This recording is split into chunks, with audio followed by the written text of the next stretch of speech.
We are 22S Radio. 22S Radio is 22smedia.com and 88.1 FM, KKJZ HD3, Long Beach, Los Angeles.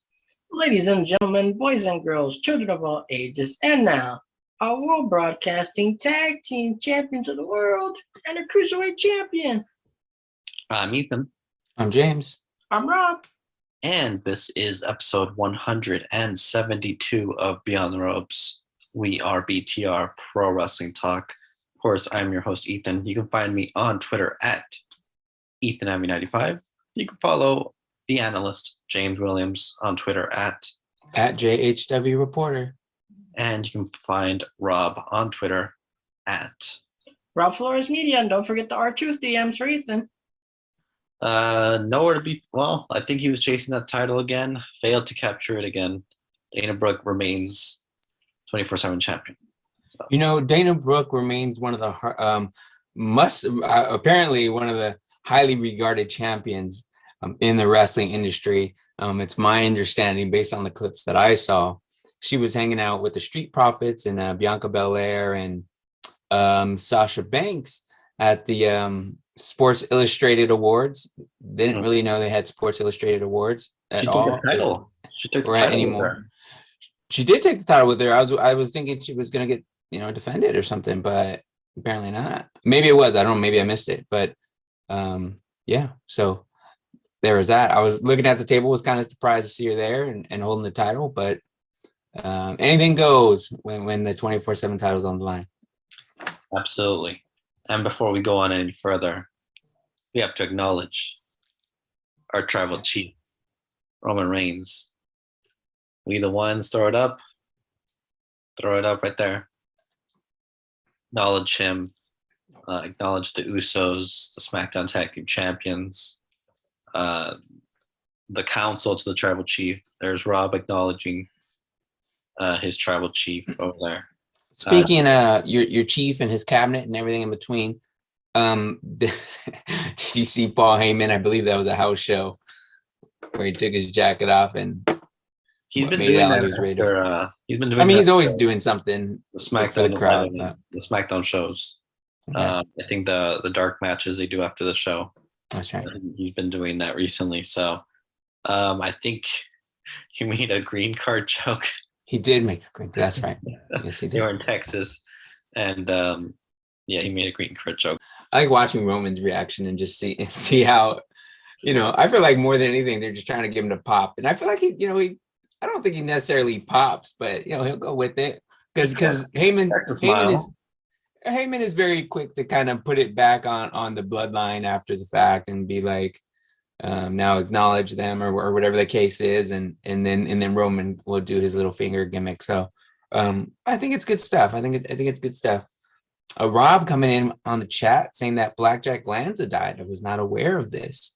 This was I believe first tweeted by Jim Ross originally, and then I saw Lance Storm shared it, and then later on we got to see a tweet from Vince himself, or at least his Twitter account, along with then WWE's official Twitter account making a statement. Not aware of that. So this is from Vince's Twitter account. Our hearts go out to the family and friends of Jack Lanza. He was a man's man, respected and beloved by all. He worked for and loved WWE for many years. His loyalty and dedication will never be forgotten. So that's from Vince's account there. Another, he's part of that kind of that Minnesota tree there. There's a lot of great talent has come out of the Minneapolis and Minnesota and whatnot. So sorry to hear about his passing. Obviously one of the original Blackjacks. They would kind of form the Blackjacks later on during my childhood when who was it? Bradshaw and who was the stalker again? Blanking on the name. Sure. I should know.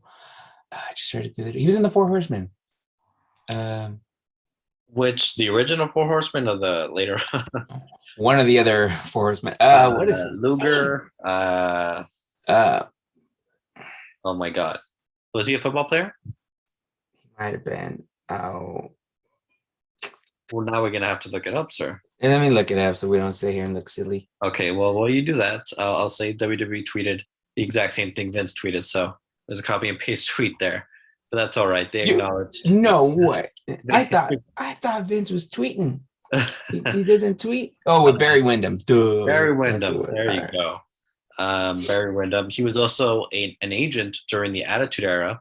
A lot of people tweeted that and seemed to be well respected, as he really took his job very serious during his time with the company in WWE. As you mentioned, one of the Blackjacks there. So our thoughts go out to Jack Lanza's family and friends. Very unfortunate. Moving on to the other side of things, very more positive. Yeah, go ahead. Do you think WWE stole from Vince's Twitter account, or do you think Vince's Twitter stole from WWE's account? I saw it from Vince's first. With that being said, it could have been the intern who just tweeted both. Maybe he handles both accounts. And to be fair, perhaps Vince has a smartphone. I believe, pretty sure it's an iPhone. I'm pretty sure he's up to date with social. When he was doing the egg segment not that long ago, I saw he did have a smartphone. I was pretty impressed. He looked like he knew what he was doing with it. So smartphones have been out for over a decade now. So hopefully he got up to date with the smartphone gimmick there. Yeah, I mean, you never know. Hasn't Jim Cornette hasn't? Exactly. Special case, right? But moving on, again, thoughts and condolences to the family of Blackjack Lanza. On the other side of things, someone who is now cancer-free, Hacksaw Jim Duggan. Officially announced that he is cancer-free. Congratulations to him, especially coming, after Thanksgiving and into the holiday season, Christmas. That's great news to hear. And it wasn't that long ago that I think Jim was in the hospital, randomly, right? And I know he had months or so within the last couple months, and then I believe if anything, this is I believe is at least been. I'm assuming that he's cancer free in regards to him having another bout, but I remember it was like back in the day he had he had cancer that he had overcome before. So good to hear that Jim Duggan is healthy, and maybe we get him in the ring one more time with the 2x4. Maybe. Jim Ross, I believe, just recently had his 8th treatment today of radiation. He's dealing with some skin cancer of his own. Seems to be going well. He keeps posting pictures and updates, so he's doing well. So keep it going. I think he had like 12 treatments at least. Could have been more, but I know it was quite a few radiation treatments. I believe he's been taking off time off of Dynamite to handle that situation there. So hopefully we get to hear some more cancer news very soon there from good old JR. Let's see. Yeah, Jerry. We'll talk about Jerry Lawler. He kind of buried a current wrestler. I thought you said he got married again. I'm like, oh, Jerry. I don't know. Is he with I know he was with someone for a while. I don't know if they're still together, but he was on Raw, Monday Night Raw television. Was he? He was. They were in Memphis this past week, so he was there. He made an appearance backstage. Kind of burying Nikki ASH, thinking she was a fan. She's kind of going through a crisis of confidence right now. Story where she's so. My favorite line of it was Corey Graves saying Memphis finally had a someone who with a crown who they can be proud of, talking about Queen Zelina. So that was great. Wonder if there's a little heat there, maybe. I don't know. He kind of buried a king there, but I loved it. I popped. So I was like, oh, I got that one. That was good. But anyways, before we get into more Raw stuff in there, let's talk about NXT. I've had a mix of emotions. Of course you have. You haven't probably been this emotional since the Undisputed Era. Oh my God! Don't remind me. We might. Be Might be seeing a I mean, resurgence. the way this is looking, I mean, Oh my yeah. God. Well, first off, let's talk about last week's NXT. After the show, a promo that we talked about it. I sent you the video, the clip, and you sent through DMs, Twitter DMs. Oh yes. Gave your reaction. What was this again? Popped.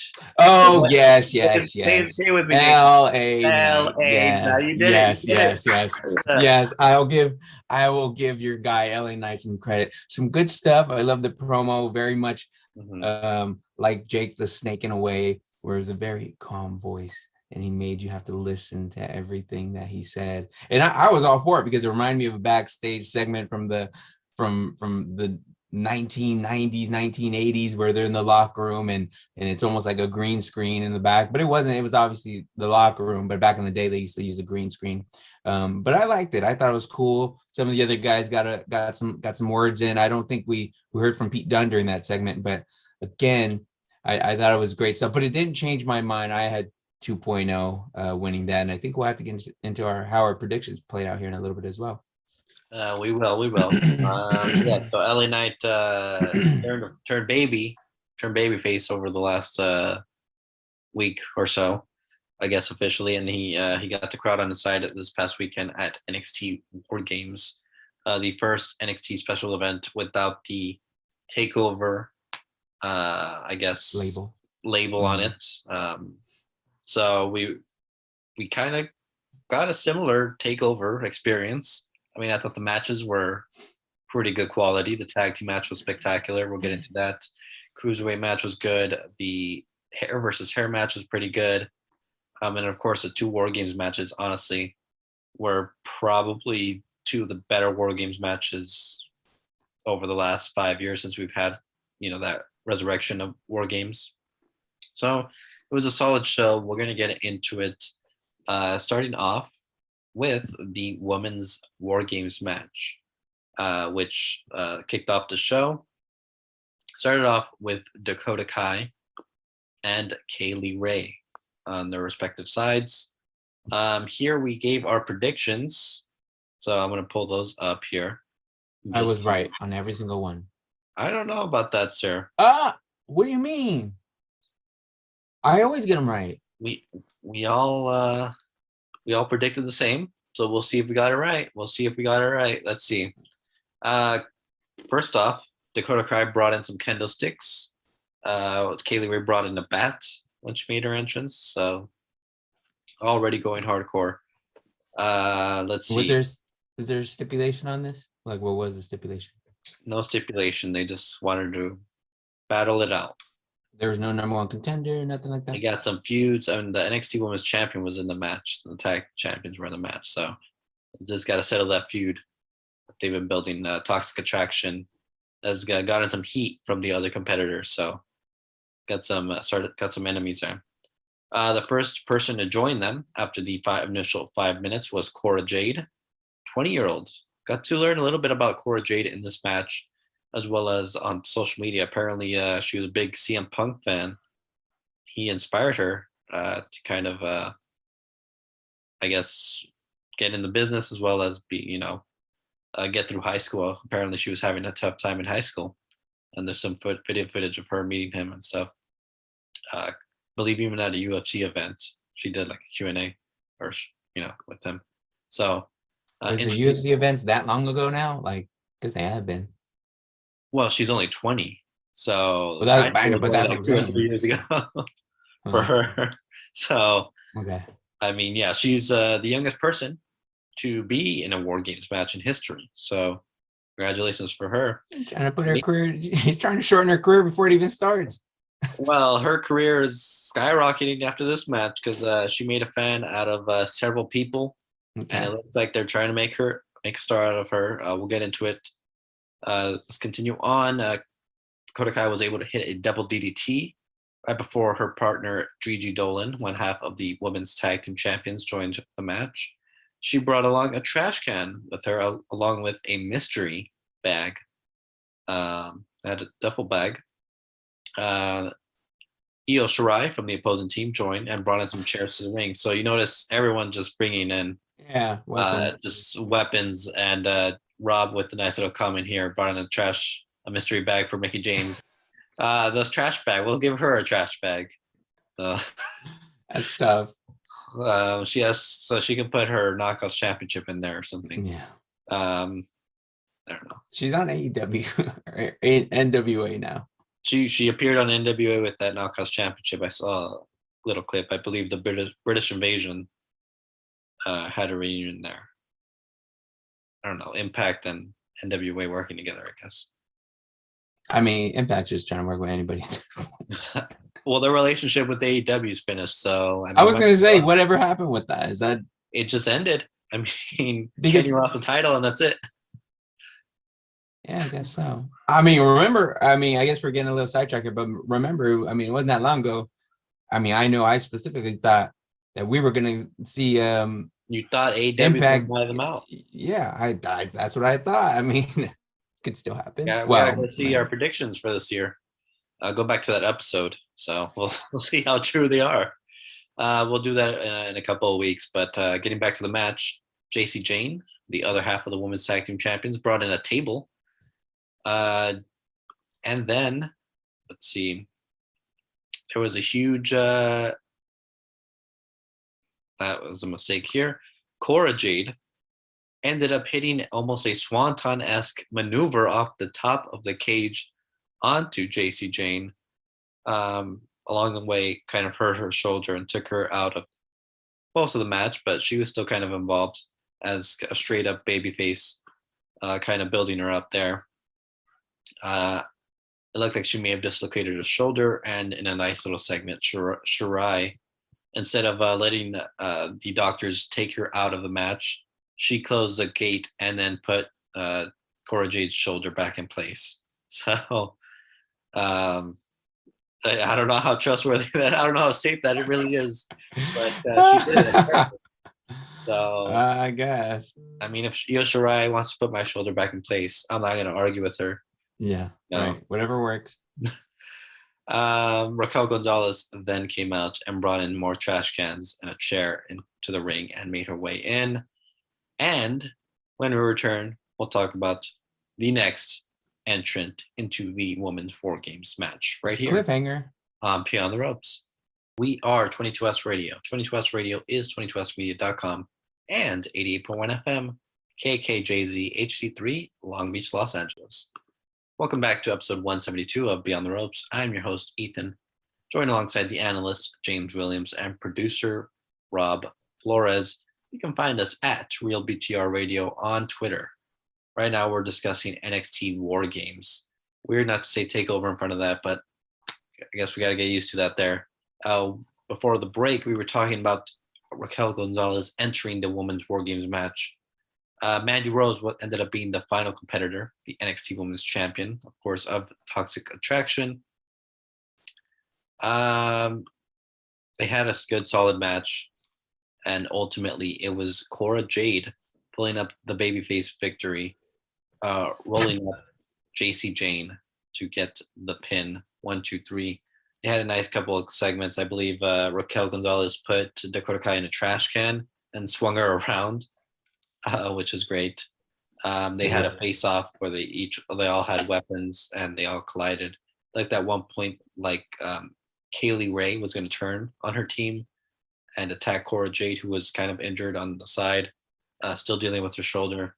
But no, she ended up handing her a weapon to defend herself. And like I said, Cora Jade picked up the victory. The 20-year-old, the youngest competitor in War Games, looking like they're building a star there. You think she gets into the title picture here? Oh yeah, she's definitely in the title picture now.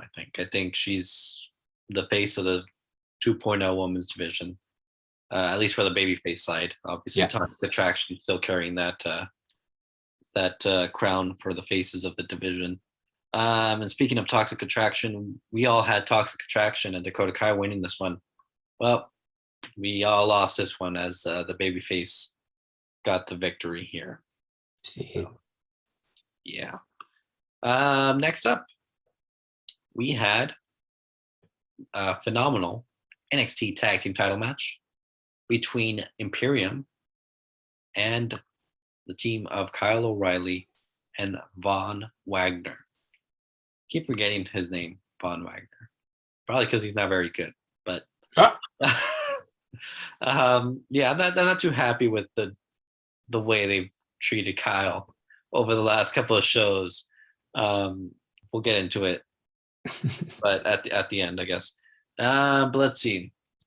This is a solid match. I'm not going to go into too much detail, other than Kyle O'Reilly tried different submissions toward the end, and while he had a triangle hold, he was lifted up in the air by Fabian Eichner, while Marcel Bartel was able to hit their finish. So he had the submission locked in. The other team hit the finish while he had that submission locked in and got the victory there. Phenomenal tag team match. This was very much takeover-esque. So even without, I guess even with the new 2.0 style, I guess we're seeing, it's great to see these tag matches still live up to the hype.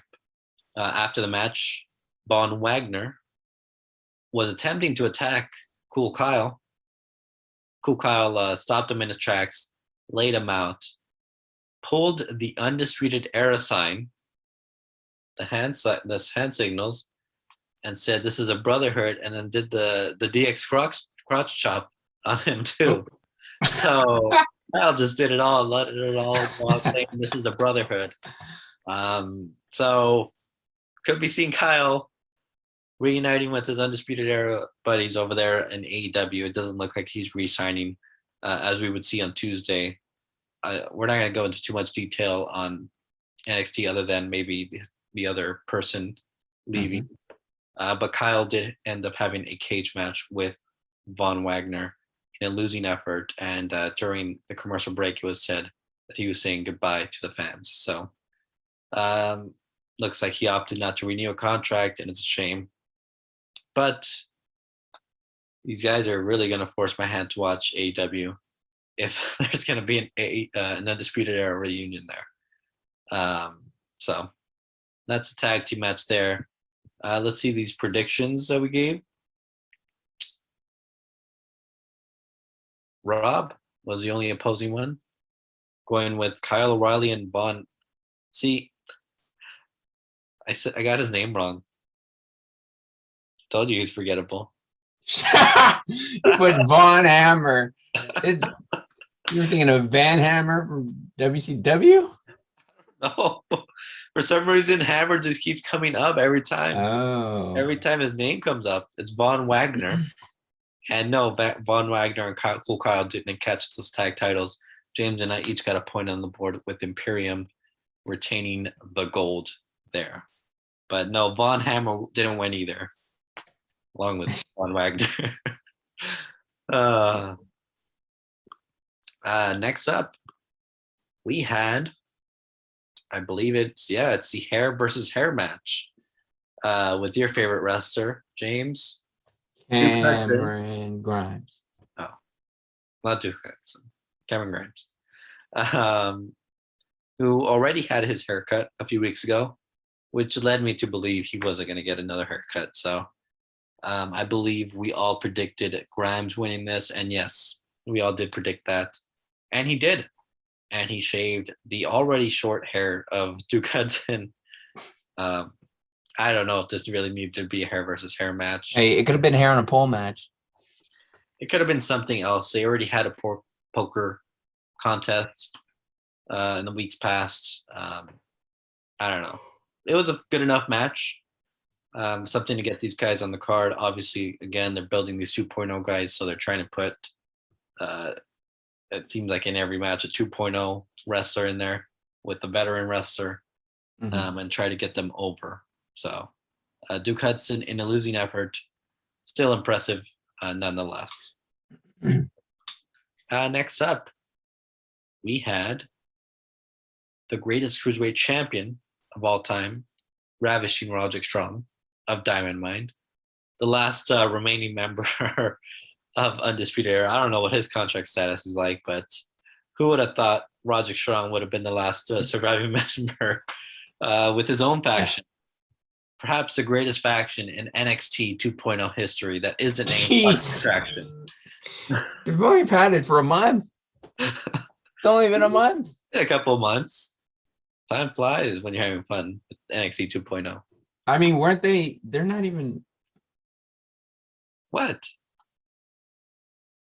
Didn't they start before 2.0?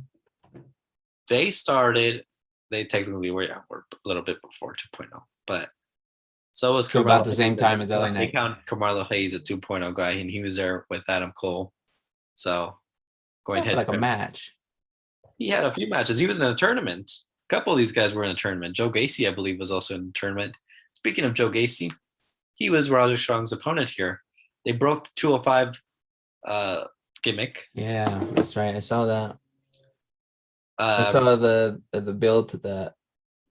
So, I'm a big fan of Joe Gacy. He's all about inclusivity. I don't know if I said that right, but he's all about inclusivity or something. Yeah, he's all about that. He's all about, he's woke, as the kids say, James. You should be woke too. Enough with this sensitive, this language you keep using on the show, and you're mislabeling people. Not Imagine trying to bury me. You need to get on the Joe Gacy hype train because I'm a fan. Look, you want me to get on all these different hype trains. He's got what's his name on his side. What's his name? Oh my God, Parker Bardo. Well, that's not his name. Harlan's his name. Very terrifying. He's gonna make his debut on NXT 2.0 next week. Yeah, doesn't wrestle down. Those clogs he wears. I mean, it should be interesting. Did you see when was it during the match when he picked up? He picked up someone, right? Who did he pick up? He picked up the Diamond Mine woman. Nile. He picked her up, right? Yes, that's right. I did see that. I'm trying to remember how he fed her in a chicken wing or something, and then Joe Gacy, I believe, had to come out and stop him. Talk him out of it. So it's good stuff though. And then they kind of had a little back and forth on Twitter.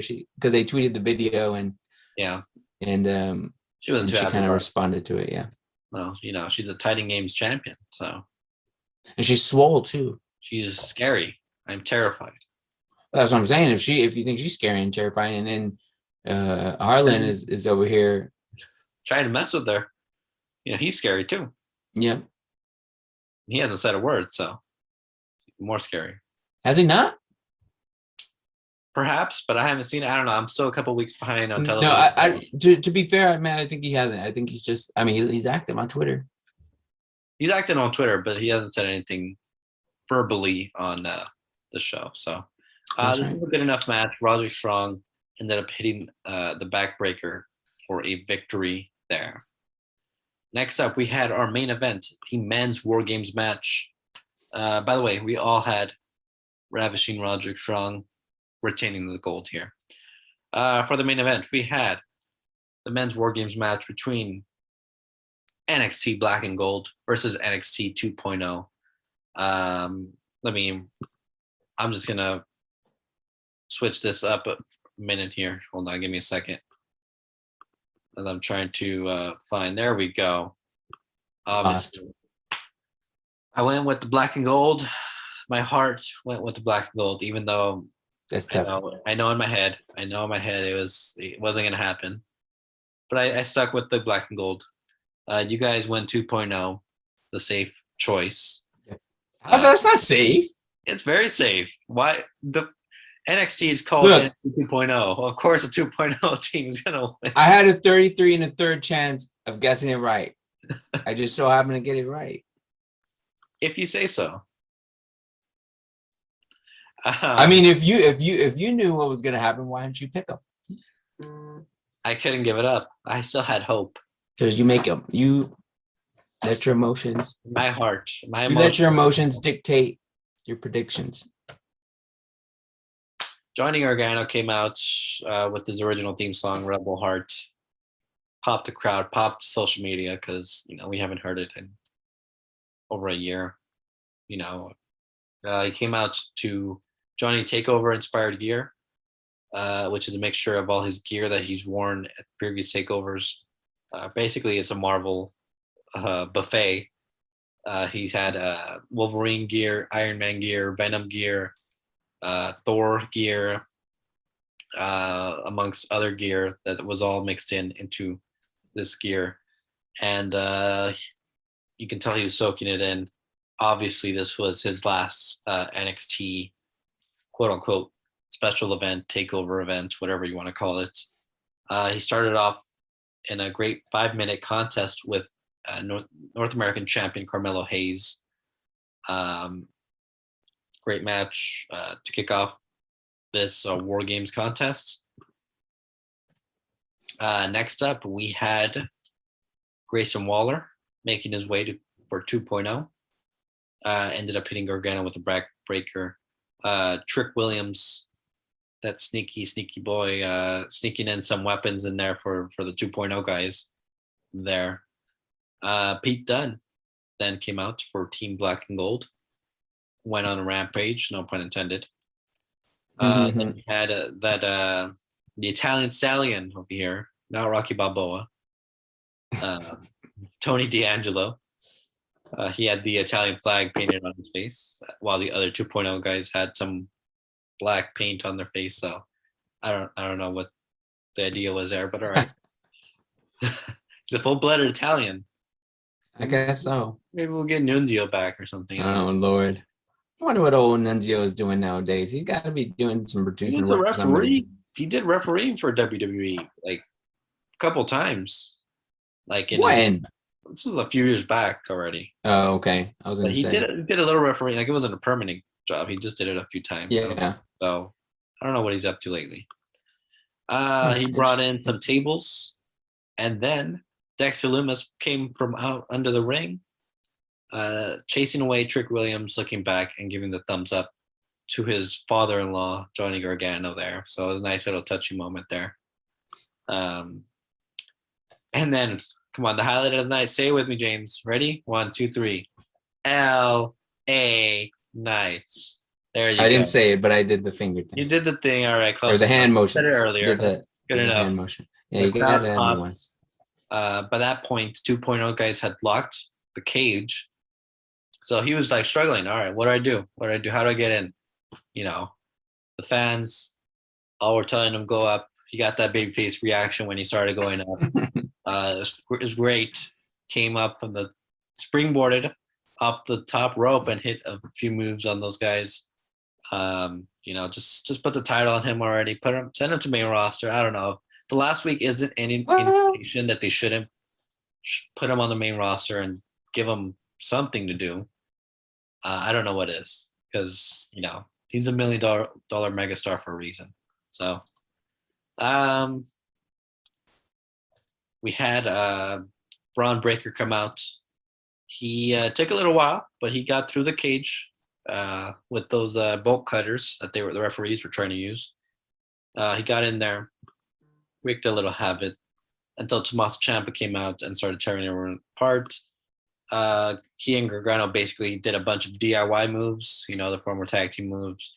Mm-hmm. Some references there. They used a crutch, which was a reference to when I believe it was Tommaso Ciampa when he attacked Gargano from behind originally, or one of the first times. They both did their DDTs that they do on the ropes. There was huge brawl. Great moments there. Ultimately, they did their finish on Braun that was interrupted by Carmelo Hayes, which got a lot of heat because, you know, it was storybook ending there for DIY, and then Carmelo Hayes ruined the moment. Grayson Waller hit a top rope elbow, and I believe it was LA Knight. So he got, you know, his heat in. And then Braun Breaker ended up what it looked like Ciampa was going to put Carmelo Hayes to the table with an air raid crash. I ended up spearing both guys through the table and then hit that power slam finish that he's been doing and pinned the NXT champion. So 2.0 with the victory there. That was NXT War Games. Great show. I thought I really enjoyed it and had a lot of fun. So, did you cry? No, I did not cry. but I did see the segment after the show. Johnny Gargano basically stating he's going to explain everything on Tuesday. We'll talk about it. We'll talk about it after the break. But quickly to wrap up NXT War Games. Great show. Any thoughts? Did you watch any of this? So what were the overall predictions? I got all but one right. We'll talk about that after too, but I'm pretty sure I won, right? I don't think you did, sir. But what do you mean? Let's see. You got 1, 2. You did get 4 out of 5. Told you. You got 4 out of 5. I think you did win. I did win. I told you. But we'll talk about that and more right here on Beyond the Ropes. We are 22S Radio. 22S Radio is 22smedia.com and 88.1 FM KKJZ HD3 Long Beach, Los Angeles. Welcome back to episode 172 of Beyond the Ropes. I'm your host, Ethan, joined alongside the analyst James Williams and producer Rob Flores. You can find us on Facebook at facebook.com/Beyond the Ropes. And of course, YouTube to search up Beyond the Ropes, and you'll find over 170 episodes currently uploaded there. Before the break, we were talking about Johnny Gargano giving a big announcement on Tuesday. Well, it happened as of this recording yesterday, and looks like Gargano is definitely done with NXT. Question is he done with WWE? I don't know. It's up in the air. His wife, Candice LeRae, currently with child. I believe she is expected in February, if I'm not mistaken. Already? Yeah, she's already a little along the way. So I went by fast. Yeah. So question is he gonna maybe take some time off, maybe be dad for a little bit, and then maybe show up on the main roster? Or is he officially, did he not re-sign with the company and is making his way elsewhere? Rumor has it that both him and O'Reilly were expected not to be in the company as of next week. Now, with O'Reilly, we'll mention him really quickly because it's a lesser extent.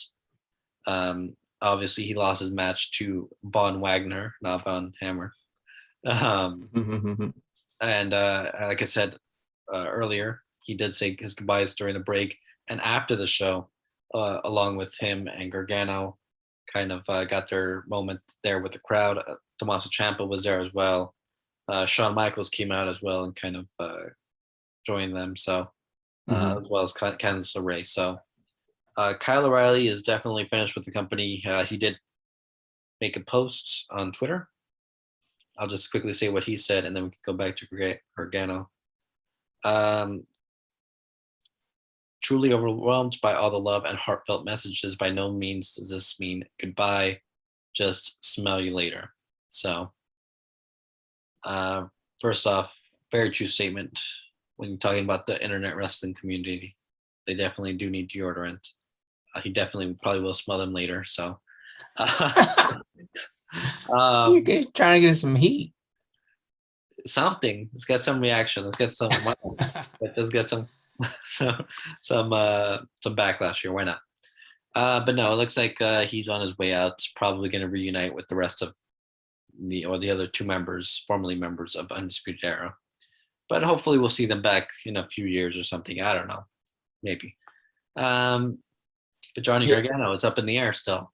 Yeah, I think he is definitely up in the air, and the way it's kind of interesting, even just with what Johnny had said after NXT, or after the NXT event, War Games there, and then just some of his tweets. Oh, one heck of a run, or something along those lines, and just some different things. Yeah. So I mean, the thing with him is like him and Ciampa were supposed to be like NXT for lifers, really, and I mean they kind of have been to an extent, but if they're going in a different direction, they're kind of phasing out a lot of what that original NXT class and guys were. I mean, I'm not surprised that we're getting Gargano out, but I think, kind of like you said, I think there's a chance that he goes on the main roster. I don't think this necessarily means it's the end of the road for him. Sure, maybe he goes, he takes a break. They have the child, or even if it's a few months down the road before we see Johnny again. I think there's a chance that we do see him again in WWE, and even if it is with AEW or wherever, then that's great as well. But I think it will be kind of interesting to see what happens because again, I think it's still just a question remains: what happens with Johnny if he does go to AEW? Where does he fit in with what they're doing? Where does he fit in again with WWE if he's on the main roster? I mean, there's a reason why him and Ciampa, for example, have kind of made it clear they really weren't in a rush to get onto the main roster, just because it really hasn't necessarily always gone right for some of those guys when they make the jump from NXT to the main roster. And again, I mean, say what you will. I mean, it was a emotional moment for Gargano and them, and obviously him leaving NXT. But we've seen these kind of things happen before with Finn Balor and some of the others when they get ready to make the jump. So doesn't necessarily mean it's the end of the road for them. But I would say maybe this is one of the bigger send-offs in a way while AEW has been around. So that maybe makes it a little more interesting or a little bit more uncertain on where they may go. He was, as they called him, the heart and soul of NXT. So not surprising, the big send-off, but at the same time, yeah, if he were going to a different company right away, at least, they probably wouldn't have done this so big. At the same time, you never know. That's true. There's at the same time probably I would assume no bad blood, obviously. So they could just be like thanking him, and we could see him down the road again, as is with a number of these guys that have recently left. They're leaving on better terms, with Adam Cole, and Kyle O'Reilly and stuff. I'd be curious to see where. Leaving the door open for sure. Curious to see where, I mean, Ciampa is going to probably be in a similar situation at some point. I'm not sure what his contract status is, but, how long is he going to stay around? It's kind of surprising that they even put the title on him, to be honest, and kind of having him be the one. I think he's that veteran that's holding down, I guess, helping these guys. No, you had it right. He's holding down the potential that is Braun Breaker. Oh my goodness. Braun Breaker is going to get beat by Roderick Strong next week. That match has been confirmed. Did you hear Braun Breaker? His inspiration is Goldberg. Did you hear that? Yeah. Goldberg. No, wait a minute. The reason why he said that was because he can't say Steiners. Or they don't want to make it. My dad was like, yeah, exactly. Right. So that's the reason why. So they just said Goldberg because Goldberg is the only WCW guy nearby. So that's the only reason why. All right. That's unconfirmed, but I'm that's the reason I'm going with. Oh my God. All right. Can you give us some numbers before we move on? Because I have some potential new stars that have just been, I guess, signed or some type of program with WWE. Okay. Go ahead and give us some numbers. We can get to that in a minute here. But yeah, just going to AEW real quick. Their Rampage show from December 3rd had 499,000. So 1,000 away from hitting that 500,000 mark. Their Dynamite show on December 1st had 861,000. So somewhere in the middle between those two numbers. A low mark for NXT considering the Johnny Gargano announcement and everything that happened with that. But on December 7th, that NXT show only had 590,000. You had Raw on December 6th, which was that Monday on the USA Network with 1,599,000. And then, of course, again, SmackDown leading the way on Fox on December 3rd with 2,030,000. So, yeah. Pretty solid. I think some of those numbers, I think that NXT number is pretty down, all things considered. I'm trying to remember if there was anything else on that day, but I don't think so. So maybe we'll have to watch that number and see if they can bounce back from that. Absolutely. I think it was probably the lack of LA Knights, not being, I think he was on for a little segment, but I don't think he was there for much. Something we forgot to mention, Grayson Waller attacked Gargano at the end of the show.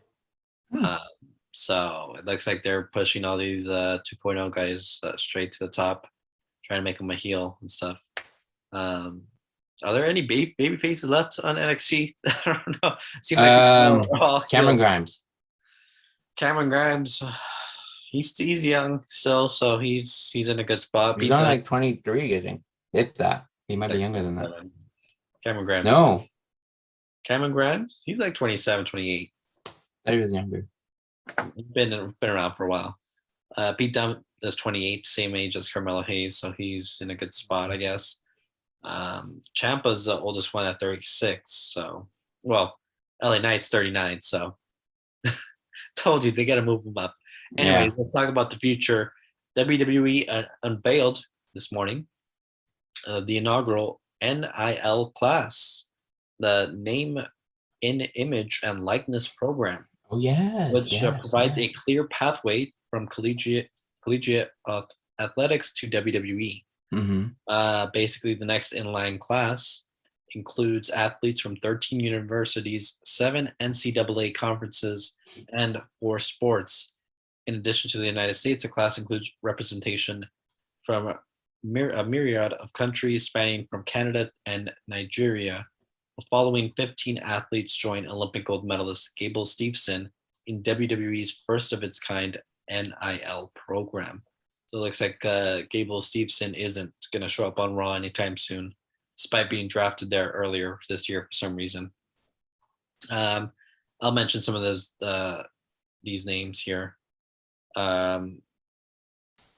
Carlos Aviles of Ventura, California, 6'6", 305-pound track and field athlete from Ohio State University. Haley Cavender of Gilbert, Arizona, a 5'6" basketball player from Fresno State University. Really? Oh. They got those girls on there, huh? Hannah Cavender. This is they're twins. These are twins. I did see their picture. Yeah. So the deal, yeah. 5'6" Hold on a second. basketball player from Fresno State. Go ahead. So these two sisters here, I think I've heard quite a bit about. Yeah, so they're twins. They're twins, and they're really kind of killing the NIL market, right? So the NIL is an opportunity for college athletes to start making some money, because prior to, I guess it was this year, this academic year is when it first kind of started. But I think based on a lot of they kind of have some pretty solid success, and I'm talking about the twins, Haley and Hannah here from Fresno State University.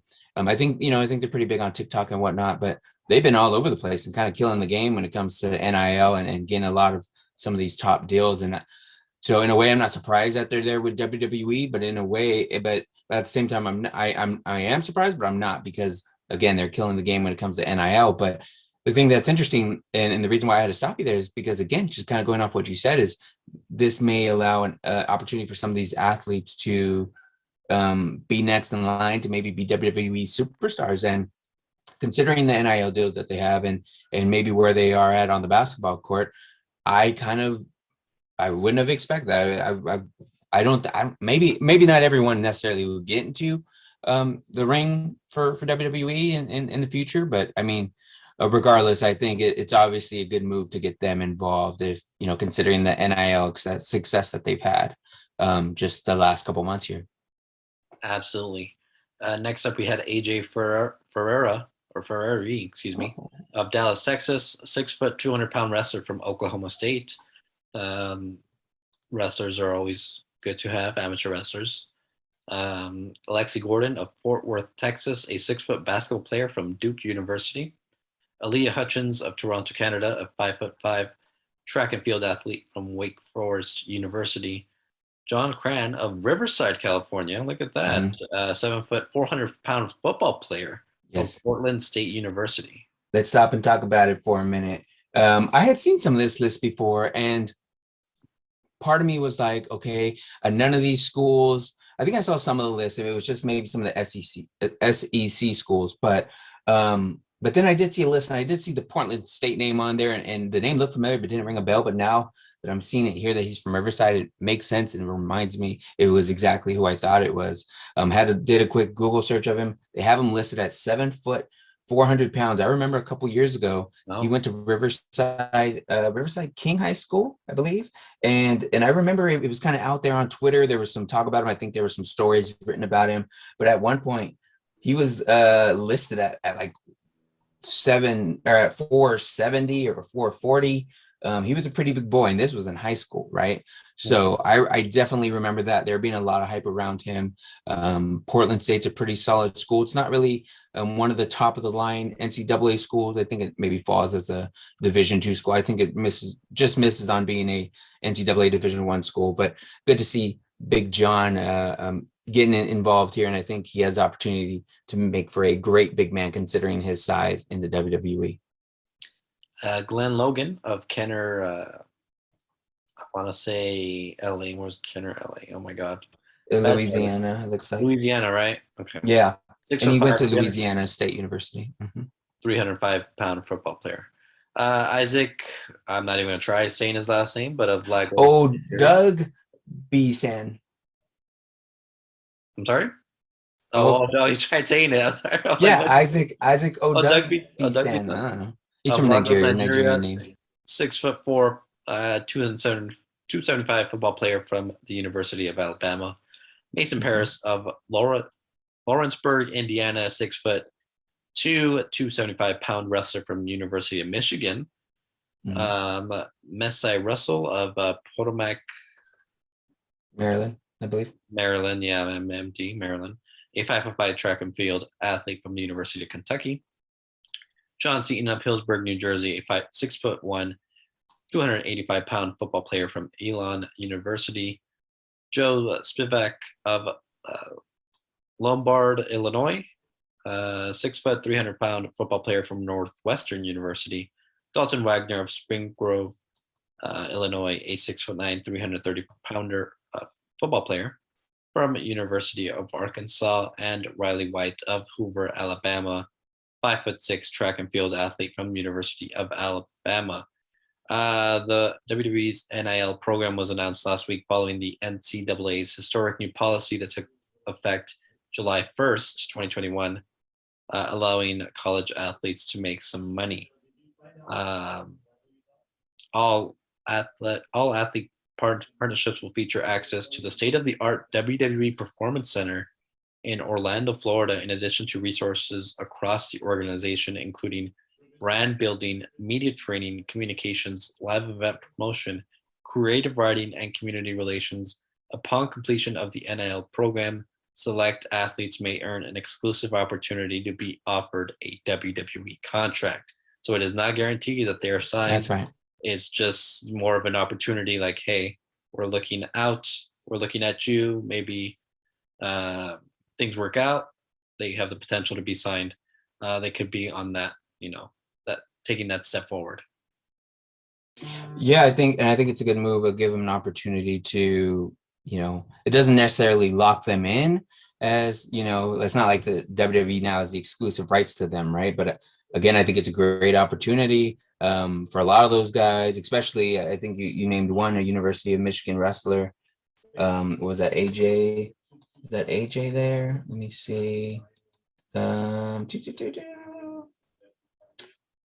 Yeah, University of Michigan wrestler. I think he's the only. No, you had another wrestler. No, AJ's from Oklahoma State. You had another wrestler, Mason Paris, there from the University of Michigan. Yeah, so a couple actual wrestlers on there, and I know they mentioned Gabe Stevenson as well on there. So yeah, I think it'll be a great opportunity to get some of those guys involved. I would think they probably have the most potential just based on their wrestling background. But, again, I don't know if the Fresno State girls necessarily will be in the ring, but again, they're looking to get that exposure going and whatnot. I think it's a great opportunity for them. And I'm also excited to see what Big John does out of Riverside.